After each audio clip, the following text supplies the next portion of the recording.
DW. Maoni. Na mpenzi msikilizaji, karibu tena kwenye maoni mbele ya meza duara. Naitwa Mohamed Khelef.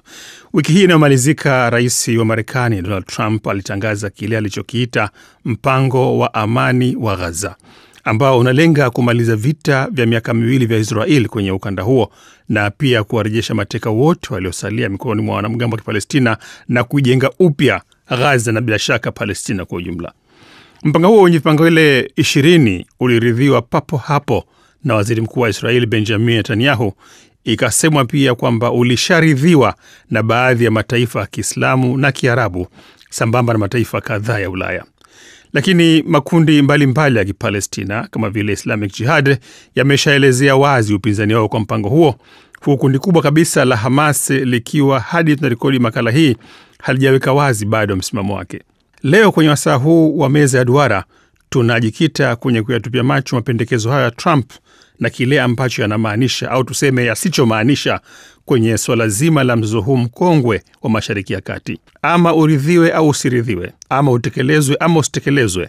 Je, mpango huu hasa unaakisi nini kwenye uhalisia wa ndani ya Palestina yenyewe, ndani ya Israel, ndani ya ulimwengu wa Kiarabu na Kiislamu na jumla kwa dunia nzima? Hilo ndio swala kubwa la leo, na tunaungana hapa kwa njia ya simu na wachambuzi wetu. Tunaye Bwana Abdul Fattah Musa, mwandishi wa habari na mchambuzi wa siasa za Mashariki ya Kati na eneo la Ghuba, akiwa Tehran nchini Iran. Tunaye Abdurrahman Muhammad akiwa Leicester, Uingereza, na tunaye pia mchambuzi na mwandishi wa habari akiwa Dar es Salaam, Tanzania, Ibrahim Rahbi. Waungwana, karibuni sana kabisa kwenye maoni mbele ya meza duara. Nitaanza kwako wewe Abdul Fattah Musa. Kwa ujumla wake umeufahamu je mpango huu? Asante sana bwana mwenyekiti. Mpango wa Rais Trump kwa ajili ya kuleta amani katika ukanda wa Gaza, kitu kikubwa ambacho kimejitokeza mbele yake ni suala la kumaliza vita vya Gaza, jambo ambalo limekuwa linapigwa kelele kwa muda mrefu sasa, baada ya Israel kutuhumiwa kwamba inachofanya Israel Gaza ni mauaji ya kimbari na maangamizi ya kizazi cha Wapalestina. Kiangalia namna ambavyo kimependekezwa na hali halisi ya ule muhtawa ya mpango wenyewe, utahisi kwamba ni mpango ambao pengine kwa nje yake umerembwa, lakini kiuhakika si mpango hasa wa amani, kwa sababu kimsingi ni kwamba huu ni mpango ambao kwa sehemu kubwa sana unalenga kuisaidia Israel kusahilisha au kuwepesisha kile ambacho kwa muda wa miaka 2 imeshindwa kukifikia kwa njia za kijeshi, kwa vita na mauaji makubwa katika ukanda wa Gaza.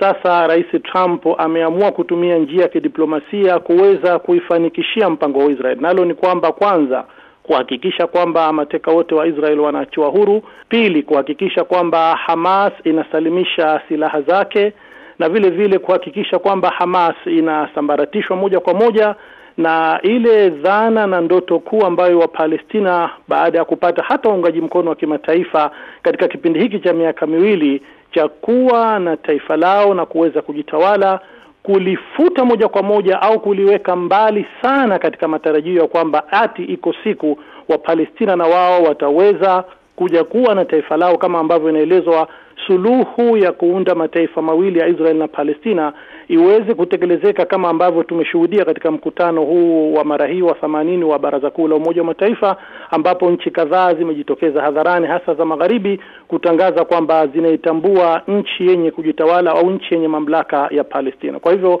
kwa mukhtasari ni kwamba mpango huu kwa mtazamo wangu mimi ni mpango ambao ni wa msiba mkubwa kwa hakika kwa Palestina, na kitu kimoja ambacho wataalamu wengi wamekuwa wanakizungumzia ni kwamba hata huu mpango wenyewe umekuwa ni mpango uliokuwa na sura ya usaliti, kwa sababu baada ya mkutano wa Rais Trump na viongozi wa nchi 8 za Kiarabu na Kiislamu uliofanyika New York, inasemekana kwamba rasimu ya awali ya mpango huu ilikuwa ni kitu kimoja ambacho nchi hizo za Kiislamu na Kiarabu zilitolea taarifa kuunga mkono, na kile ambacho katika hatua ya mwisho kimetangazwa hadharani katika mkutano na waandishi wa habari uliofanyika White House kati ya Rais Trump na Waziri Mkuu wa Israel Benjamin Netanyahu, kulikuwa na vitu kadhaa ambavyo ndani yake vimebadilishwa kwa maslahi ya Israel. Naam, asante Abdul Fattah kutufungulia. Huoni kwamba mpango huu utasaidia chote katika utatuzi wa mzozo huu?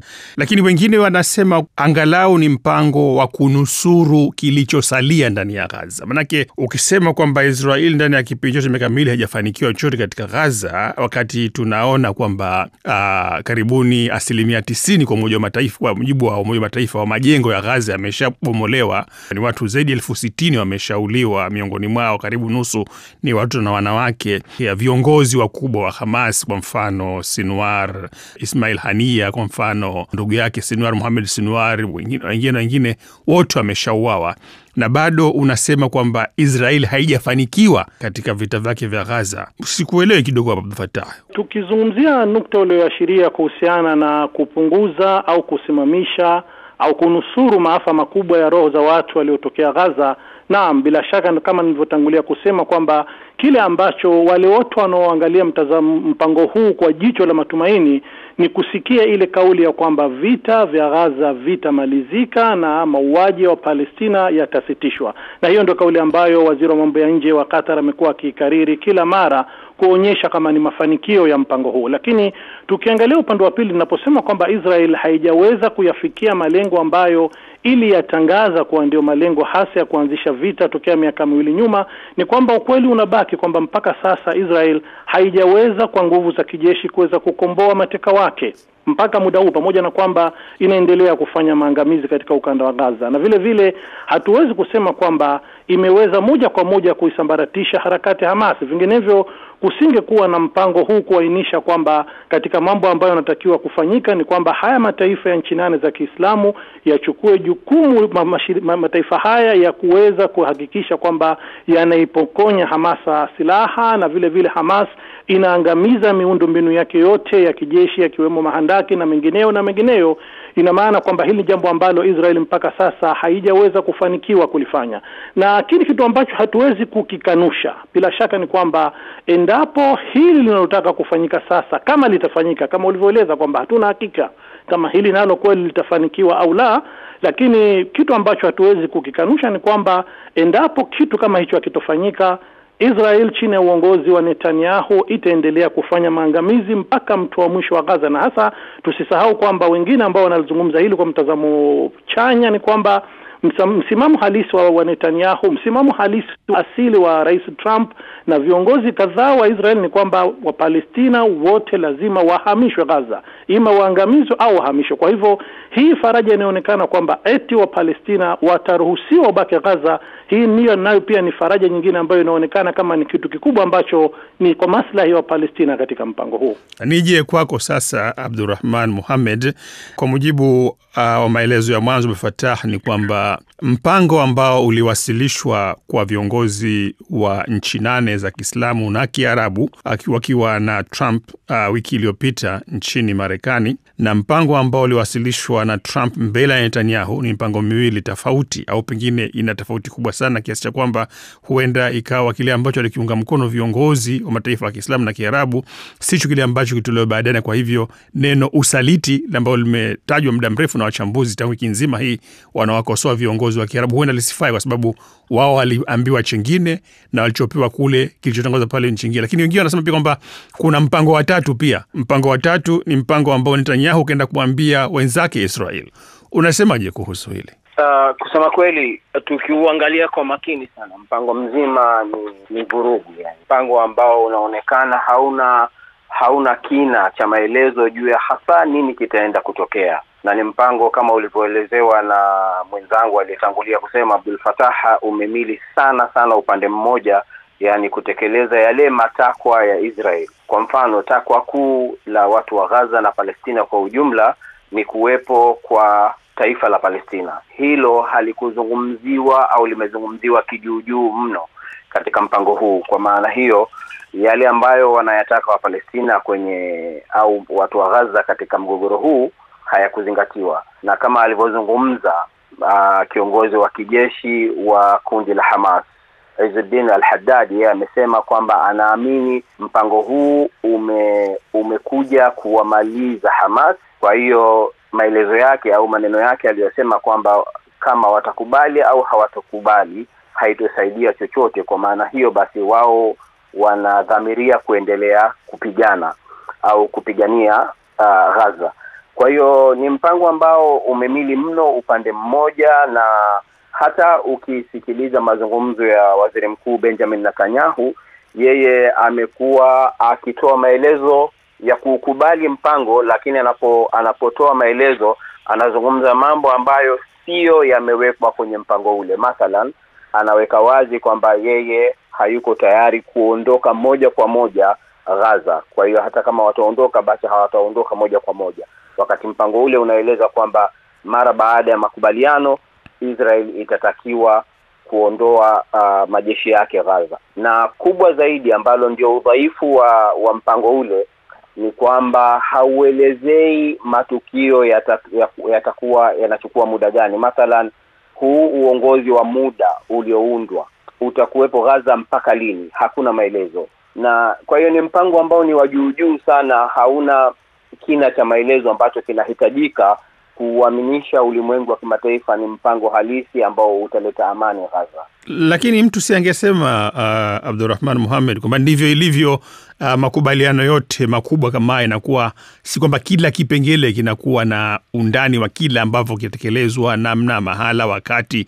Haya yanakuja tena katika ule mpango mkakati. Ni waraka ambao pengine una kurasa 500, 1000. Huu ni waraka ambao una kurasa 2 tu ukiwa na vipengele 20. Bila shaka hauwezi kuwa unaweza kutaja kila kitu na kila mtu. Unasemaje? Ni kweli huwezi ukazungumzia kila ambacho kinahitaji kuzungumziwa ndani ya mpango wa awali, lakini walau basi uyaguse yale ya msingi na ya muhimu ambayo yanatarajiwa na pande zote mbili. Na katika kuyagusa huko basi kuwepo na angalau kile kinachoitwa wakati, kwamba labda uongozi wa muda wa Palestina utakaoichukua kuiongoza Palestina chini ya Donald Trump na mataifa ya Kiarabu na Israeli yakiwemo, jambo ambalo ni la kushangaza kiasi fulani. Vipi unaunda uongozi wa muda wa pande mbili zenye mgogoro? Upande mmoja wa mgogoro unaondolewa kabisa, upande wa pili wa mgogoro unaingizwa kwenye uongozi. Sasa ni muda gani? Miaka 3, miaka 10, miaka 20, miaka 50? Kwa sababu kama hujasema awali huu utakaa muda gani, ina maana utakuwa na uhalali wa kuongoza hata miaka 20 ijayo bila ya kuhojiwa, kwa vile ni miaka 20 pia bado ni uongozi wa muda. Kwa hiyo ni mpango ambao kusema kweli unakosa vitu muhimu mno ambavyo vingehitajika kuwepo, pamoja na kwamba huwezi ukaingiza kila jambo ambalo linahitajika kuwepo. Naam, asante sana Abdurrahman Mohamed.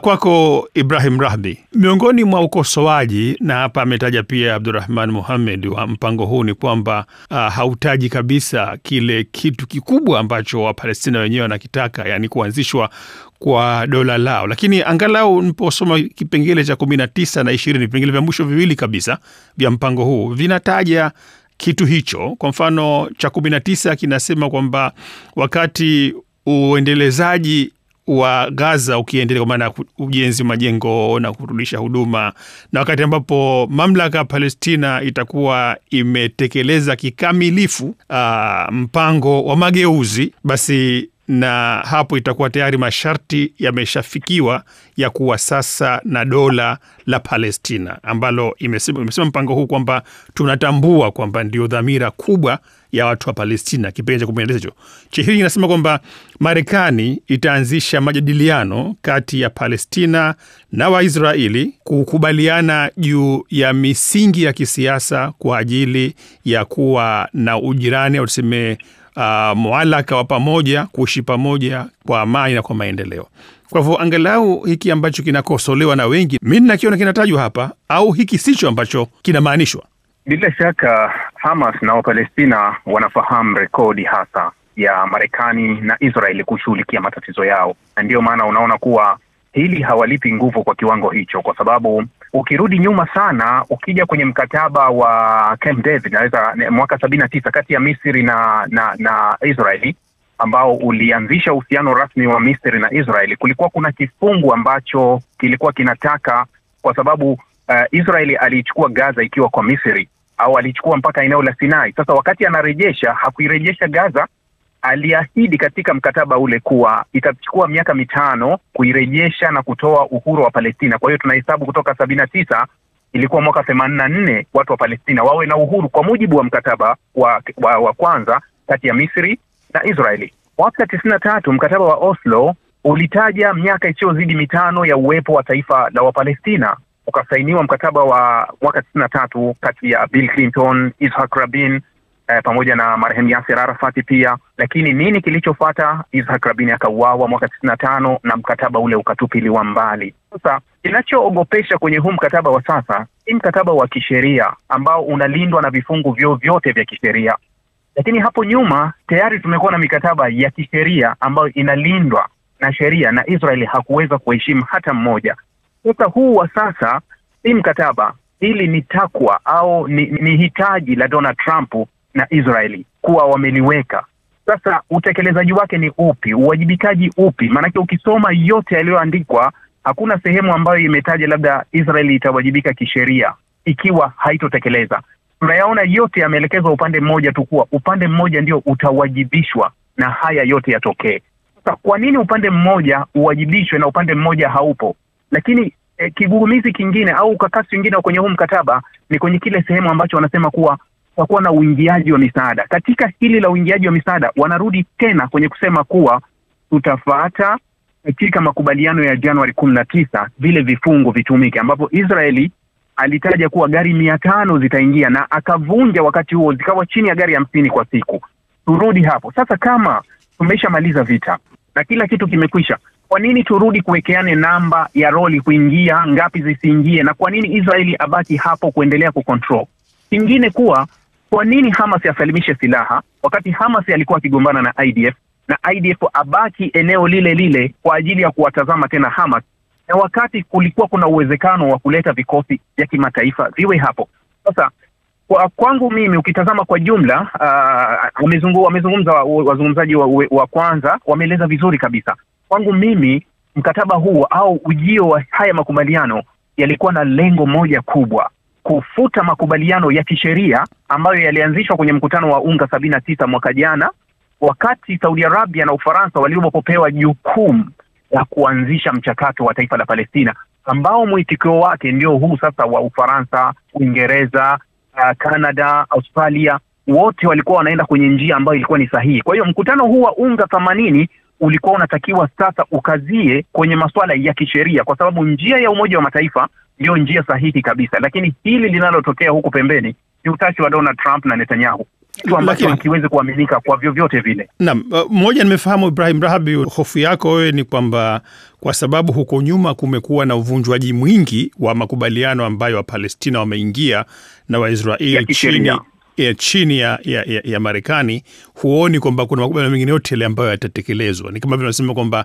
aliyeumwa na nyoka akiona unyasi anashituka. Kwa hivyo hofu zako zinajengwa juu tu ya historia kwamba hivi ndivyo imekuwa, kwa hivyo huoni kama yatekelezwa.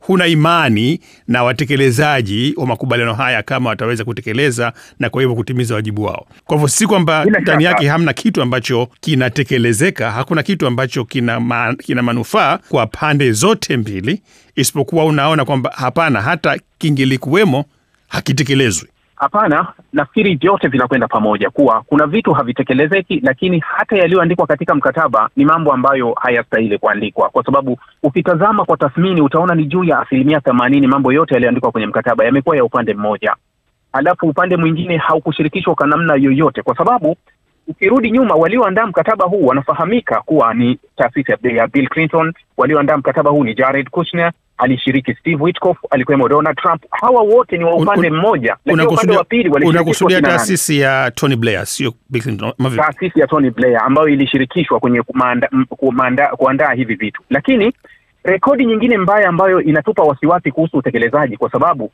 tumekuwa na maazimio. Azimio linapotoka la Umoja wa Mataifa ni azimio la kisheria ambalo utekelezaji wake ni wa kisheria. Hata asiyetekeleza anawajibishwa kisheria. Tukirudi mgogoro wa Israeli na Hezbollah wa mwaka 2006, lilitoka agizo la kisheria ambalo lilitaka Israeli aondoke, ambalo limehuishwa hivi karibuni ikaongezewa, lakini leo tuna rekodi ya zaidi ya mara 2500 Israeli imekiuka makubaliano ndani ya Lebanoni. Lakini mwaka 74 tulikuwa tuna makubaliano ya kisheria yaliyoondoa vita ya kuanzia 67 mpaka 74 kati ya mgogoro wa Syria na Israeli kwenye milima ya Golan. Ondoka kwa Bashar al-Assad, Israeli wamevunja. Leo Israeli vikosi vyake viko ndani ya ardhi ya Syria na hakuna uwajibikaji wowote wa kisheria unaomwajibisha Israeli kisheria. Sasa iwe hawa kisheria hawajibiki, iwe hili hitaji la kutakwa la Trump, vipi atawajibika nalo? Kwa sababu kwa hili la Trump halina uhalali kwa serikali ijayo, kwa sababu halikupitishwa na bunge lolote ya Marekani wala wanasheria wote wa Marekani. Ni takwa la Trump, na Trump ana miaka 3 ijayo. Ukiangalia vifungu vinaonyesha kuwa IDF ajiondoa hakuna muda. Wakati gani? Je, Trump atakuwepo? Hayupo. Wanawajibika kwa nani? Hawapo. Kama Israeli walivunja mkataba wa mwaka 74 baada ya miaka 50 pale Syria, wakasema kuwa serikali ya Bashar al-Assad haipo na sisi hatuwezi kutekeleza kwa sababu ile serikali haipo. Sasa vipi ikiwa Donald Trump hatakuwepo madarakani na haya ni matakwa yake na Israeli unavyowafahamu? Je, watawajibika? Lakini angalau kwa swala la Syria, hoja ya Israeli haikuwa kwamba Bashar ameondoka sisi tunaingia. Hoja yao ni kwamba usalama wetu haupo salama mikononi mwa ambao hatujui wameingia madarakani, kwa hivyo wanataka kuhakikisha usalama wao, na bila shaka kuhakikisha usalama ni wajibu wa kila taifa ulimwenguni. Lakini vikosi vya Umoja wa Mataifa vilikuwepo kwenye eneo husika na wala havikutoa taarifa kama kulikuwa kuna tishio lolote la usalama. Manake aliyekuwa anawajibika ni Umoja wa Mataifa kwenda kuangalia kuwa kuna tishio, sio Israeli. Na pili, kuhusu suala la kwamba unaona hakuna upande mwingine ambao umeshirikishwa kwa upande wa Palestina unakusudia katika suala hili. Lakini tumesikia kwamba hata kabla ya tamko lenyewe kutolewa, tayari serikali ya mamlaka ya ndani ya Palestina chini ya Mahmoud Abbas ilisema kwamba iko tayari kushirikiana na Trump kwa ajili ya mpango wa amani wa Israel. Tayari baada ya kutoa tangazo lenyewe, serikali ya Mahmoud Abbas ambayo ndiyo mwakilishi halali wameshaonesha kwamba wako tayari kushirikiana kuweza kufanya hili. Kwa kweli ni kweli unachokisema kuwa, lakini tukirudi kwenye serikali ya PA na hili ambalo linazungumzwa hivi sasa, nimeshangaa kuwa kwenye swali la pili ulizungumzia kuhusu kuvuja kwa taarifa kuonekana kama kuna vifungu vilikuwa vimebadilishwa. Wanadai hivyo, ikiwemo kifungu ambacho kilikuwa kinataja namba ya gari zitazoingia, lakini lini vikosi vya IDF vitaondoka. Ni baadhi ya vifungu vinavyotajwa kuwa vilibadilishwa. Lakini tuna mkutano wa Arab League ulikaa miezi michache iliyopita, ulikuja na tamko hili ambalo walileta Hamas kuweka silaha, mateka waachiliwe na vitu vingine vyote. Kwa hiyo sidhani kama nakubaliana na yote kuwa eti kuna baadhi ya vifungu ilikuwa vimegeuzwa ndio maana wakaamua kutangaza. Tuseme kweli kuwa kuna baadhi ya vifungu labda vilibadilishwa, lakini still Hamas hawajajibu. Wao walipaswa sasa warudi, wale ambao walikaa na Marekani ikiwemo Qatar, Saudi Arabia, Uturuki na nchi zingine, warudi kukaa kwenye meza wao waseme kuwa hili hatukukubaliana, hili halikuwemo, tunaomba kwanza virekebishwe, hivi ndio viendelee. Kwa nini baada ya kuona yote yametolewa tunaona Uturuki naye anaongezeka kwenye listi ya nchi, anajiunga na Misri na Qatar kwa ajili ya kwenda kuamua hii kesi? Kwa nini wasirudi nyuma walikokosea kwa Trump kuwa bana, hatukukubaliana hiki, tunatakiwa turekebishe hiki ili tuwalazimishe hawa wakubali, kwa sababu wao umegeuza. Matokeo yake taarifa hizi zote tunazipata kwenye vyombo vya habari. Kwa hiyo unaweza ukaona kuwa usaliti sio uliotokea upande mmoja, hata waliojulikana kama ni ndugu wa Palestina pia na wenyewe wameamua kuiuza Palestina. Serikali ya Mahmoud Abbas si serikali inayokubalika na Wapalestina kwa namba, kwa kila kitu. Imekuwa ni serikali ambayo ikilaumiwa kila mara, na ndio maana haikuwahi hata kwenye uchaguzi wa mwaka 2007 kule Gaza ilishindwa, kwa maana yake kuwa haina mamlaka upande wa pili. Na hata kura ya ndani inaonekana kuwa si serikali inayoungwa mkono na Wapalestina. Maana yake kuwa serikali ya PA haiwakilishi wa Palestina kihalali, isipokuwa inawakilisha wa Palestina kisheria kutokana na zile sheria za kimataifa, kama ilivyo serikali ya Yemen inaowakilisha kwenye mikutano ya Umoja wa Mataifa. Na ukitazama idadi kubwa ya Yemen wako upande mwingine kabisa ambako kuwa hawana uwakilishi wa hiyo serikali inayotambulika kimataifa. Bila shaka ni swala la mjadala wa kina hilo kuhusu halali na ukosefu wa halali na wa kisheria pengine wa kisiasa. Asante. Nitarudi kwako sasa Abdul Fattah Musa ukiwa Tehran. Tumesema kwamba hatujali katika mjadala huu, hatuangalii ikiwa utaridhiwa ama usiridhiwe, utapitishwa usipitishwe, watekelezwe ama usitekelezwe. Tunaangalia tukilichomo ndani yake ikiwa kinamaanisha nini panapohusika swala zima. Manake vita ambavyo vinaendelea sasa Gaza ni swala moja katika masuala yanayohusu mzozo wa Palestina na Israeli, lakini kuna swala pana zima kabisa, swala la kuwa na mzozo ambao umedumu kwa zaidi ya karne 7 sasa, na mzozo ambao mpaka sasa hujapatiwa majibu yote yale. Kwa hivyo swala ni kwamba je, mpango huu hivi ulivyochora, unadhani kwamba unaelezea namna ambavyo siku za baadaye za uhusiano baina ya Wapalestina na Waisrael kwa upande mmoja, upande mwingine baina ya majirani wote wa Mashariki ya Kati na Ghuba yatashoreka? Rais Trump alivyozungumza, unafahamu kwamba bila shaka ana malengo mapana sana kuhusiana na mpango huu. Na mpango huu bila shaka unalenga nchi karibu zote za Mashariki ya Kati, ikiwemo pia Lebanon, halikadhalika Syria, na pamoja na hata baadhi ya nchi pengine zilizo nje ya eneo hili la Mashariki ya Kati kama nchi zenye mataifa ya Waislamu kama Azerbaijan na nyinginezo.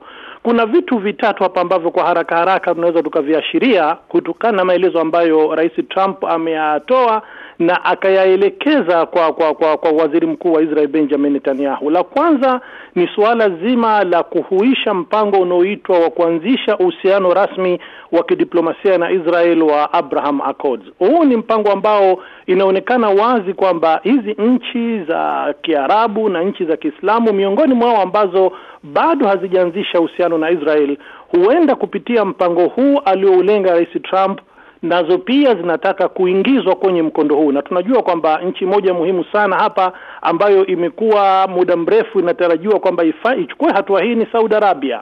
Vile vile kuna nchi pengine hata kama ni Qatar, halikadhalika nchi hata kama ni Azerbaijan, ambazo zinaonekana kwamba hizo na nyinginezo zinatakikana pengine ikiwezekana kuingia kwenye mkataba huu, hatua ambayo kwamba inapochukuliwa kwa sehemu kubwa sana haiwi inalenga kuweza kusaidia suala la Palestina kuwa na nchi yao. Na kitu ambacho kimeonekana wazi ni kwamba kama Wapalestina wataachiwa kubaki katika ardhi ya Gaza, na tusisahau kwamba suala la Gaza limezungumzwa sasa katika sura ya kushangaza kwamba hali kuhusishwa kwa namna yoyote na ukingo wa Magharibi ambao kila siku unaendelea kumegwa, na msimamo wa kule ni kwamba viongozi wa serikali ya sasa Israeli wameshatangaza na Netanyahu kusisitiza kwamba hakutakuwa na nchi ya Palestina. Kwa hivyo mahusiano ambayo mtu kama atayatasawari akilini mwake kwa mtazamo chanya sana kuhusiana na Gaza ni kwamba ardhi ile kuwepo wa Palestina ambao ni watu tu wa jamii fulani wanaoishi wakiwa hawana serikali, hawana jeshi, hawana mamlaka yote ya kimataifa, ni watu ambao wameachwa tu katika ardhi fulani kwamba waishi kama ni jamii ya aina fulani ya watu. Kwa sababu msimamo wa Israeli uko wazi kwamba haikubali kuundwa nchi ya Palestina. Rais Trump mwenyewe amelitamka hadharani kwa lugha ya dharau kuhusiana na hayo mataifa ya Ulaya na Magharibi yaliyokubali Palestina kwamba yamechukua hatua ya kipumbavu kuitambua nchi ya Palestina. Ametamka hadharani hilo. Kwa hivyo ni kuonyesha wazi kwamba yeye mwenyewe binafsi, Israel katika msimamo wa wazi ni kwamba hazikubali kuwepo au kuundwa nchi ya Palestina. Kwa hivyo kile ambacho tunakiangalia katika muda mrefu, na tukiangalia sasa hivi jinsi Israel ilivyoendelea kujitanua kijeshi Lebanon, ikiwa na msimamo huu wa Hamas kwamba na Lebanon nako pia serikali ya Lebanon ihakikishe inawapokonya silaha Hizbullah ili kuhakikisha kwamba Israel katika maeneo yote yaliyoizunguka hakuna tena kile kinachoitwa tishio la mukawama au mhimili wa mukawama, axis of resistance wa makundi mbalimbali ambayo yamekuwa kwa muda mrefu yakiungwa mkono na yakisaidiwa na Iran katika kutoa mashinikizo dhidi ya Israel kwa ajili ya kuhakikisha kwamba unapatikana uhuru na ukombozi wa Palestina. Kwa hivyo malengo ya muda mrefu juu ya mpango huu yanaonekana wazi ni kuhakikisha kwamba katika Mashariki ya Kati kila kitu kinatayarishwa na kinawekwa kuhakikisha kunadhaminiwa usalama wa Israel, unaipa nguvu Israel na kuhakikisha wale wote ambao wataonekana kuwa ni tishio la Israel ima wanaangamizwa au wanakubali kuwa karibu na kuanzisha uhusiano mzuri na Israel. Kwa hivyo ni kusema kwamba angalau kwa jicho hili Trump anaiona Mashariki ya Kati na Ghuba ijayo katika miaka ya mbeleni kwamba itakuwa salama bila kuwa na taifa au kuwa na harakati zote ambazo zinaleta machafuko dhidi ya dola la Israel. Kwake hiyo ndio salama, ndio Mashariki ya Kati ilikuwa salama. Bila shaka yote, huo ndio mtazamo ambao yeye alionao na ndio mtazamo ambao Israel pia inao, ingawa bado tunajua kwamba Netanyahu ametangaza msimamo wa kuwa na Israel kubwa, au Israel kubwa zaidi, ambayo hiyo nayo kwa namna moja au nyingine inayalenga hayo mataifa ambayo yanatarajiwa kwamba yaanzishe uhusiano mzuri na wa kiusalama na Israel. Naam, asante sana. Abdurrahman Mohamed, makubaliano haya au tuseme mkisema ubanda unakosea. Mpango huu umetangazwa ikiwa pengine ni wiki chache tu baada ya hiyo hatua ambayo imetajwa ya baadhi ya mataifa ya magharibi yaliyokuwa yamekaa nyuma muda mrefu kuhusu swala hili, Ufaransa, Canada, pengine Australia na mataifa mengine, kutambua dola la Kipalestina na dola la Palestina, kutambua kwamba lipo, kwamba linapaswa kuwa huru na vitu kama hivyo. Kwa namna gani au kwa namna yoyote ile utambuzi huu wa dola la Palestina una maana katika uhalisia? Utambuzi wa dola la Palestina ni kitu cha msingi sana, lakini iwapo wahusika katika mgogoro hawataheshimu hilo, basi na hakuna hatua yoyote ambayo itachukuliwa dhidi ya wale ambao wanahusika katika mgogoro, basi utambuzi huo utakuwa hauna faida kubwa. Ninachomaanisha hapa ni kwamba iwapo Israel haitalazimishwa au haitawekwa katika hali ambayo na wao wanahitaji kuheshimu taifa la Palestina, basi kuitambua Palestina kwa Uingereza na Ufaransa na mataifa mengine yoyote yale hakutakuwa na maana kubwa sana, kwa sababu kwa mfano baada ya kutambuliwa kwake, kilichoendelea kutoka upande wa Israel, hasa waziri mkuu Benjamin Netanyahu, ni kuyashutumu mataifa hayo kwamba yanakubaliana na magaidi, kwamba hilo ni takwa la Hamas na wao wanaizawadia Hamas kwa matendo yake kwa kulitambua taifa la Palestina. Kwa hiyo Israel inajaribu kuonyesha kwamba hilo ni kosa kwa upande wa magharibi, kwa maana na wakiweka ahadi za wazi kabisa kwamba wao hawako tayari kulitambua taifa la Palestina. Kwa hiyo kutambua peke yake bila ya kupanga mikakati ni vipi taifa hilo litaweza kusimamishwa hakusaidii sana, kwa sababu ni kauli tu ambayo haina matendo yoyote ndani yake. Na kwa hivyo anakusema kwamba hata mpango huu nao hauongezei chochote katika hiyo ndoto ambayo pengine kama ingelikuwa ni kuanzisha, pengine ingelikuwa ni kutafuta suluhu la muda mrefu, ingelikuwa ni kwamba wale watu ambao wanakabiliana katika mgogoro wenyewe waweze kuona uso kwa macho kuzungumza, na hapa ambao wamesema Rahabia na hawaoni watu wakizungumza uso kwa macho kwa sababu hawana kiwango kimoja cha uwezo. Wote si dola kwa dola, si jeshi kwa jeshi, si vitu ambavyo vinaweza meza moja kuzungumza. Huu ni mpango nadhani wazungumzaji waliotangulia, hasa mwenzangu aliyeko Dar es Salaam Rahabia, amesema wazi kwamba huu si mpango halisi wa kuleta suluhisho, kwa sababu ukiangalia ni mpango wa kuondoa kile kinachoonekana upinzani dhidi ya Israel. Hamas wana kitu gani sasa hivi cha kuipigania nchi yao? Mambo mawili tu. Mateka waliokuwa nao katika mpango huu wamepewa masaa 72 wawarudishe mateka. Mara baada ya kukubali, wana masaa 72 tu wawarudishe mateka wote, na vile vile waweke silaha chini. Baada ya hapo, ina maana Palestina haitapiganiwa tena. Iwapo hilo litakubalika, hakutakuwa na mtu ambaye atasimama kuipigania Palestina, kwa sababu karata pekee walionayo inawapa nguvu sasa hivi ni hao mateka, wanatakiwa warudishe haraka. Tena wakati mpango huu hauna suala la muda katika kila jambo, suala la kurudishwa kwa wafungwa wa mateka wa Kiisraeli limepewa masaa 72 tu, ambapo hata kiuhalisia utekelezaji wake sidhani kama utawezekana kuwarudisha mateka kwa muda wa 72, kwa sababu kutakuwa kuna mambo mengi yanahitajika kufanyika katika kuwarudisha mateka wale, na muda huo ni mdogo mno.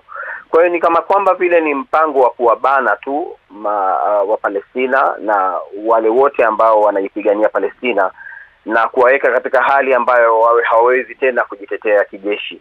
Lakini hili litakuwa swali langu la mwisho, sababu muda unakwenda, kwa nyote watatu, ni kwamba Unapokuwa nje ya eneo la Gaza hivi sasa, hata kama unahisi maumivu ambayo wanayapata watu wa Gaza, bila shaka pia unahisi na maumivu ambayo wanapata Waisraeli ambao ndugu zao wapo katika hali hii ya sasa, kwamba mabomu yanaanguka katika mahandaki pengine ambapo wamo na vitu kama hivyo vinatokezea. Inakuwa huwezi kupata hasa undani wa hisia wa mzazi kwa mfano ambaye anaamka asubuhi chini ya mabomu na chini ya mashambulizi, alafu mtu wake anamwambia baba nitakula nini leo, mama nitakula nini leo. Kwa hivyo angalau kwa watu wa Gaza ambao waendelea katika hali hii, mpango huu ambao utaweza kumaliza hayo mashambulizi nao pia si mpango mzuri. Kwa nyote watatu, nitaanza kwako Rahbi, halafu nitakuja kwa Abdul Fattah Musa, tutamalizia tena kwa Abdurrahman Muhammad. Bila shaka ni mpango bora kabisa. Unajua picha za Gaza wakati mwingine haziwezi kuangalika, yani huwezi kuzitazama wala kuzipekua. Ni ukiukwaji ambao umevunja rekodi kabisa, yani ni wa kiwango cha hali ya juu sana. Mpango huu ni bora, na hata watu wa Gaza bila shaka wengi hawajui nini kinaendelea. Haya tunayoyazungumza sisi tunaona tuko huku, lakini mimi lawama zangu ningezipeleka kwa majirani ambao wanatajwa kuwa walishirikishwa katika hili, na wao ni katika wale ambao walituambia wameuchungulia ule mkataba kabla hata hujatoka, zikiwemo nchi ambazo zinafahamika za Kiarabu na nchi ambazo huitwa nchi za Kiislamu, au nasema nchi zenye idadi ya Waislamu wengi. Walitupa taarifa ya mapema, manake kuwa wale walipaswa kuwa wawakilishi hasa halisi, kwa sababu wale ni ndugu zao na walitakiwa kuchungulia kifungu baada ya kifungu kuwa je, mpango huu ni halisi au ni mpango ule ambao tuna rekodi za nyuma. Kwa hiyo utaona kama kuwa watu wa Gaza wameamua kuachwa kama wenyewe. Maanake kuna wakati unasikia sababu za Netanyahu kuwa unawapa Hamas zawadi. Ukichukua Hamas pamoja na wale PIJ, Palestina Islamic Jihad, hawazidi wapiganaji 50,000 katika eneo la Gaza ambalo lina wakazi zaidi ya 2.3 milioni. Kwa hiyo ni idadi ndogo sana ya kwao, lakini ambao hawahusiani na Hamas wala Islamic Jihad ni wengi zaidi. Kwa hiyo unapowapa zawadi kuitambua Palestina, hujawapa Hamas, umewapa mamilioni ambao sio Hamas wala sio Palestina Islamic Jihad.